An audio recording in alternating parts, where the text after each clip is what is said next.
اس شعر میں لب مشبہ، گلاب کی پنکھڑی مشببہ، ناز کی وجہ تشبیہ اور سی حرف تشبیہ ہے۔ سوال نمبر 7، تجنیس کی تعریف لکھیے۔ جواب ہے، ایسے دو لفظ جو صورت یا تلفظ کے اعتبار سے مشابہ ہوں مگر ان کے معنی مختلف ہوں۔ تجنیس کا لفظ جنس سے مشتق ہے۔ اس کے معنی ہیں ہم جنس۔ شعر عرض ہے، گلے سے لگتے ہی جتنے گلے تھے بھول گئے، گلے سے لگتے ہی جتنے گلے تھے بھول گئے، مگر نہ یاد تھیں ہم کو شکایتیں کیا کیا، مگر نہ یاد تھیں ہم کو شکایتیں کیا کیا۔ اس شعر میں گلے اور گلے تجنیس ہے۔ سوال نمبر 8، تکرار لفظی کی مثالیں دیجیے۔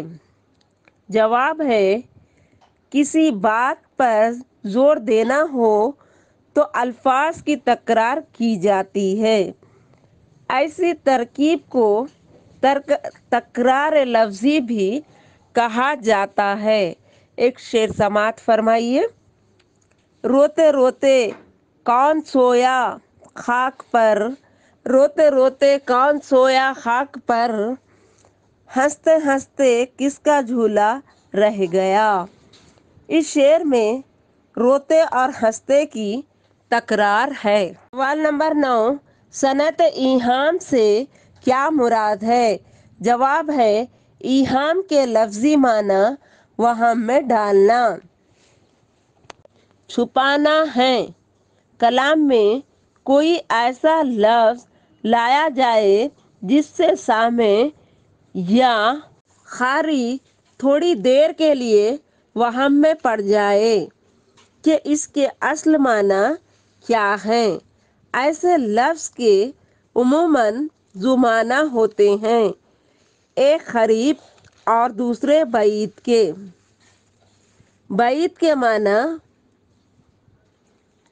قریب سے یا مطلب ہے کہ وہ آسانی سے معلوم ہو جائیں لیکن شاعر کی مراد اس سے نہ ہو۔ بعید وہ ہے جو شاعر کی اصل مراد ہو۔ جیسے ایک شعر ہے، اپنا تکیہ ہے خدا کی ذات پر، اپنا تکیہ ہے خدا کی ذات پر، ہاتھ رکھ کر زیر سر سو جائیں گے، ہاتھ رکھ کر زیر سر سو جائیں گے۔ اس میں تکیہ ایہام ہے جس سے بھروسہ مراد ہے اور تکیہ سونے کے لیے بھی استعمال ہوتا ہے۔ سوال نمبر 10، مبالغہ کی تعریف میں مثال لکھیے۔ جواب ہے، کسی بات کو بڑھا چڑھا کر بیان کرنا مبالغہ کہلاتا ہے۔ شعر عرض ہے، اے ہمالیہ اے فصیل کشور ہندوستاں، اے ہمالیہ اے فصیل کشور ہندوستاں، چومتا ہے تیری پیشانی کو جھک کر آسماں، چومتا ہے تیری پیشانی کو جھک کر آسماں۔ ہمالیہ کو دیکھنے پر ایسا نظر آتا ہے کہ آسماں ہمالیہ کی بلندی کو چوم رہا ہے جبکہ حقیقت میں ایسا نہیں ہے۔ سوال نمبر 11، تجاہل عارفانہ کے لفظی معنی کیا ہے۔ جواب ہے، اس کے لغوی معنی جان بوجھ کر انجان بننا ہے۔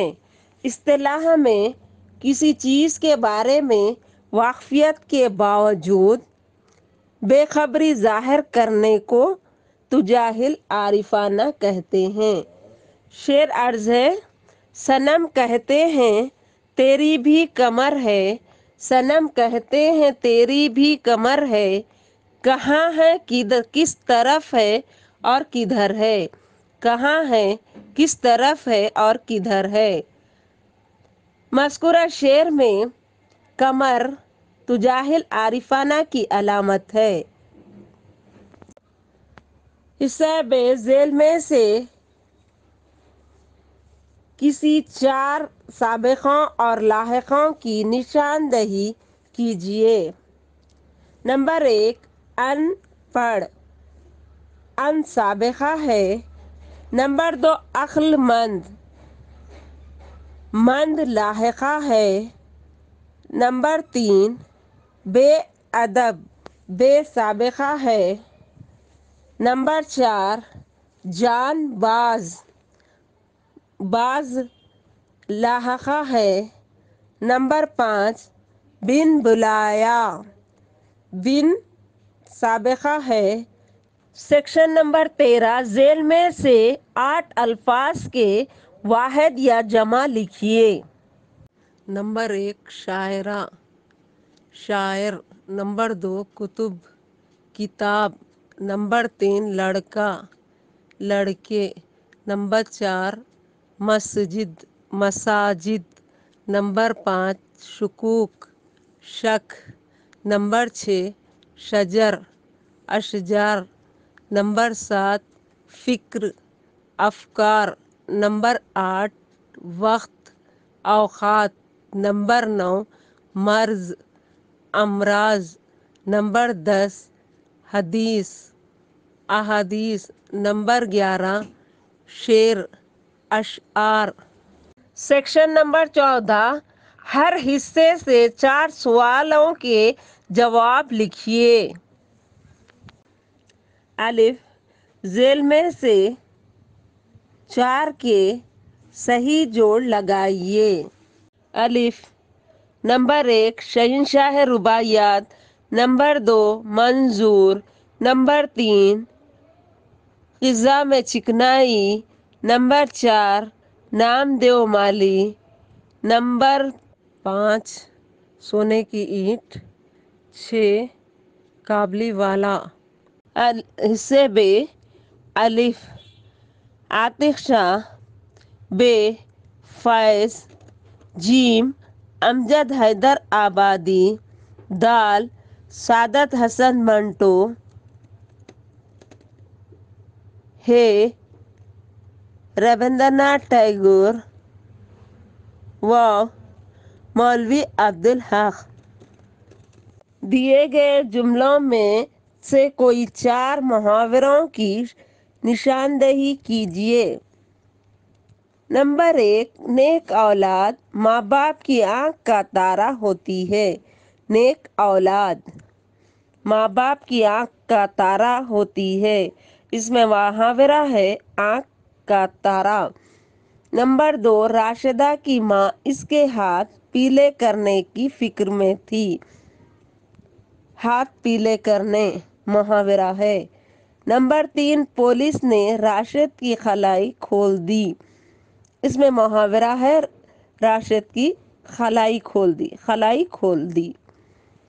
نمبر 4، شیخی بگارنے والے کی کوئی عزت نہیں ہوتی۔ اس میں محاورہ ہے شیخی بگارنا۔ نمبر 5، خالد سچ بات سن کر آگ بگولا ہو گیا۔ اس میں محاورہ ہے آگ بگولا۔ نمبر 6، الیکشن میں سیاسی قائدین سبز باغ دکھاتے ہیں۔ اس میں محاورہ ہے سبز باغ دکھانا۔ سیکشن نمبر 15، مندرجہ ذیل سے کسی 2 سوالات کے جواب لکھیے۔ سوال نمبر 1، روداد نگاری سے کیا مراد ہے؟ جواب ہے کسی واقعے،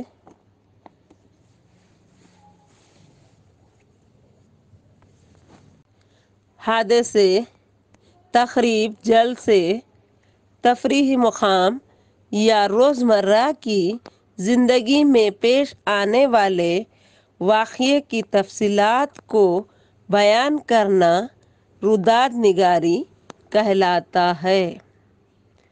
روداد نگاری میں تمام تفصیلات کو مختصر انداز میں اس طرح بیان کیا جاتا ہے کہ پڑھنے والے کو پورے واقعے سے واقفیت حاصل ہو جاتی ہے۔ سوال نمبر 2، روداد نگاری کے اصول بیان کیجیے۔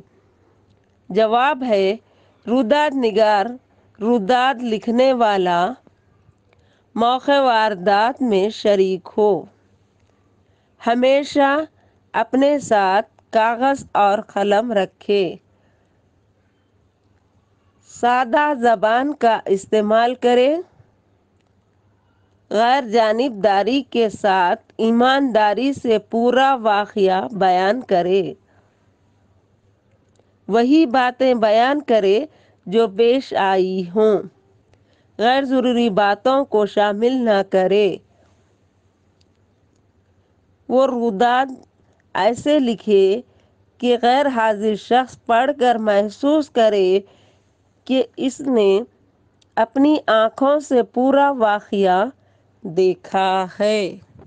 سیکشن نمبر 16، مندرجہ ذیل اقتباس پڑھ کر سوالات کے جواب لکھیے۔ ہندوستان کے نامور سائنسداں اور 11ویں صدر جمہوریہ ڈاکٹر عبدالکلام تھے، جو 2002 تا 2007 اس عہدے پر فائز رہے۔ ان کا پورا نام ابوالفخر زین لب الدین عبدالکلام ہے۔ رامیشورم، مقام تمل ناڈو میں 1931 کو ایک کم تعلیم یافتہ کشتی کے مالک کے گھرانے میں پیدا ہوئے۔ بعد میں ترقی کرتے ہوئے وہ ملک کے دفاعی سائنسداں بن گئے اور حکومت نے اعلیٰ ترین اعزاز بھارت رتن عطا کیا۔ انہوں نے ہندوستانی دفاع کے لیے اگنی، پرتھوی اور آکاش میزائل بنائے اور دفاعی اسلحہ سازی پر کام کیا، لیکن اپنی ذاتی زندگی میں وہ بہت سادگی پسند تھے۔ روزانہ 18 گھنٹے کام کرتے اور ستار پر ریاض کرتے رہتے تھے۔ انہوں نے اپنی آپ بیتی میں اپنی زندگی کے واقعات بیان کیے کہ کس طرح ایک چھوٹے سے دیہات سے ان کی زندگی کا سفر شروع ہوا اور کس طرح انہوں نے اپنے اساتذہ سے اثر قبول کیا۔ ان کی آپ بیتی کا اردو ترجمہ پرواز کے نام سے کیا گیا۔ اب سوالات پڑھیں گے۔ مندرجہ بالا عبارت پڑھ کر جوابات تحریر کیجیے۔ سوال نمبر 1، عبدالکلام کا پورا نام کیا تھا؟ سوال نمبر 2، وہ کب پیدا ہوئے؟ سوال نمبر 3، انہیں کون سے ایوارڈ سے نوازا گیا؟ سوال نمبر 4، انہوں نے کون سے میزائل تیار کیے؟ سوال نمبر 5، ان کی آپ بیتی کے اردو ترجمے کا نام کیا ہے؟